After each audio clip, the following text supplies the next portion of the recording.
Aujourd'hui, nous vous emmenons avec nous en Alaska, d'où mon bonnet, pour une histoire incroyable, celle de Balto et Togo. Vous allez découvrir une aventure incroyable et très émouvante comme on les aime vraiment beaucoup chez Nature de Chien. Mais avant de vous raconter cette histoire fabuleuse,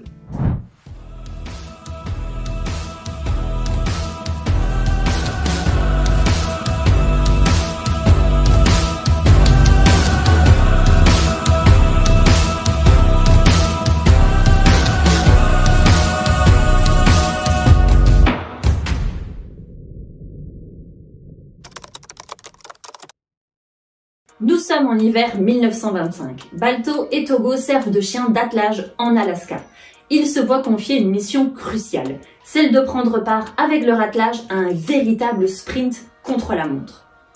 À cette époque, la ville de Nome, située sur la côte ouest de l'Alaska, est touchée par une terrible épidémie. Le médecin de l'époque pose assez rapidement le diagnostic. Il s'agit de la diphtérie, une maladie contagieuse transmise par une bactérie. Elle affecte les voies respiratoires, atteint le système nerveux central et peut très rapidement entraîner la mort. À cette période, la maladie menaçait surtout la santé des enfants de la ville, dont certains avaient déjà malheureusement perdu la vie. Le seul traitement disponible et efficace pour les soigner était un sérum qui se trouvait à plus de 1500 km de la ville. Au vu des conditions météorologiques dures de la région, il est impossible de se faire livrer ce fameux sérum par avion. Une partie de la distance a donc été effectuée en train, mais il restait des centaines de kilomètres à parcourir avant de pouvoir rapporter le précieux médicament antidiphtérique. Un trajet qui aurait normalement dû prendre plusieurs semaines. C'est ici que nos super-héros chiens et humains sont entrés en jeu. Puisqu'il n'y avait plus de solution, les autorités américaines ont alors décidé d'organiser une incroyable mission de transport de vaccins, baptisée à l'époque la course au sérum, permettant d'atteindre l'objectif et la distance restante. Avec leur attelage de chiens de traîneau, plusieurs mushers se sont donc relayés pour effectuer ce trajet aller-retour. Véritable exploit au vu des conditions extrêmes en Alaska. Tempête de neige, vent violent, blizzard limitant fortement la visibilité, ainsi que des températures glaciales atteignant jusqu'à moins 50 degrés. Le départ est alors donné le 27 janvier 1925. Ce n'est pas moins de 150 chiens et une vingtaine de mushers qui ont été réquisitionnés, certains ayant même sacrifié leur vie pendant cette course extrêmement difficile. Le dernier attelage, conduit par le musher Gunnar Kazan, était tiré entre autres par les chiens Balto et Togo. Ils ont parcouru ensemble plus de 700 km pour rapporter le remède médicamenteux dans la ville malade.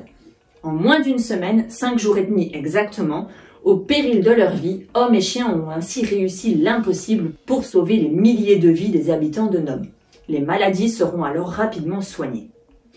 Un second voyage sera également organisé quelques jours plus tard, qui permettra d'administrer de nouvelles doses de sérum et de renflouer les stocks au cas où la situation viendrait à prendre une nouvelle tournure dramatique. Balto était un chien mâle né en 1919, qui serait issu d'un croisement entre un loup et un husky sibérien.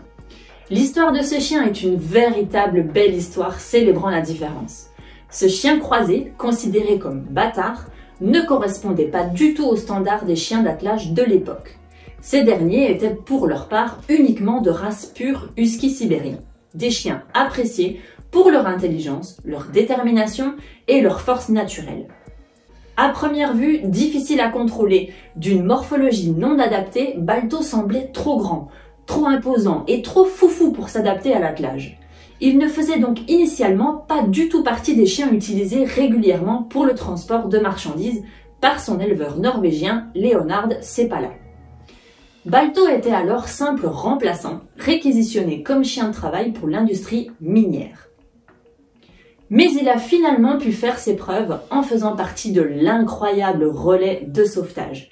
Lui qui n'avait alors jamais pris la tête d'un attelage.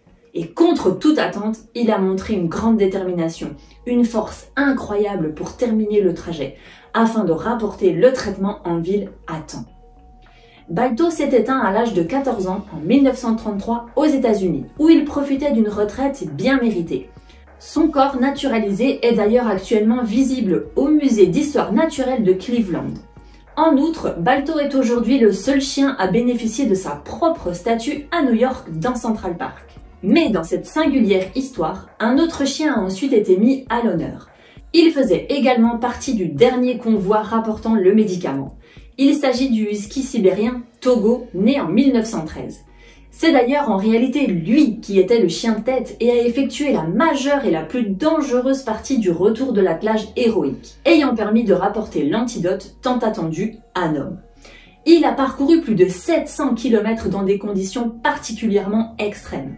C'est seulement à la fin du trajet qu'il fut relayé par Balto, qui était plus jeune et disposait encore de force. Balto passa la ligne d'arrivée avec ce convoi exceptionnel. C'est pourquoi son nom fut retenu par les journalistes de l'époque comme celui de la figure héroïque de la course contre la montre. Mais de nombreuses personnes ont ensuite témoigné de l'importance du rôle de Togo, tout comme de celle des autres chiens et hommes ayant participé à l'aventure bien sûr.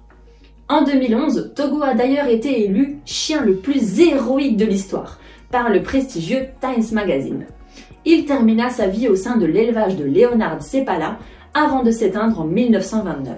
L'histoire vraie de la course au sérum inspira d'ailleurs un dessin animé sorti en 1995, Balto Chien-Loup, héros des neiges, qui montrait un chien en quête de sa propre identité, voulant trouver sa place et prouver sa valeur. Il est destiné à un jeune public, c'est pourquoi certains détails de la véritable histoire ont été volontairement omis, comme le décès de plusieurs chiens pendant le trajet par exemple. Un film plus récent et plus proche de la réalité est sorti en 2020, mettant cette fois en avant les qualités de courage et de détermination dont a fait preuve Togo. Enfin,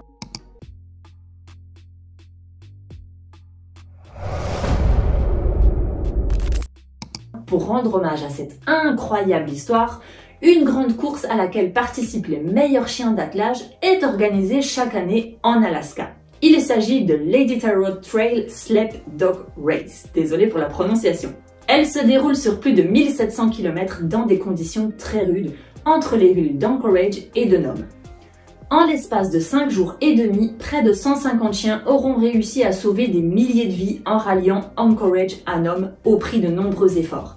La réaction, l'unité, l'entraide et la collaboration entre humains et chiens, les autorités auront réussi à rapidement se décider, empêchant de fait une pandémie probablement plus importante que celle qui a sévi du côté de Nome. L'histoire, elle, retiendra bien évidemment le bon côté de cette aventure, même s'il convient de se souvenir de l'effort de ces animaux et de la triste fin connue par certains d'entre eux. Aujourd'hui, l'héritage de cette aventure perdure avec la course Iditarod, créée en 1973, reliant Anchorage à Nome. L'idée étant de permettre aux sportifs engagés de courir dans les traces des mushers, de Balto, Togo et tous les autres canidés.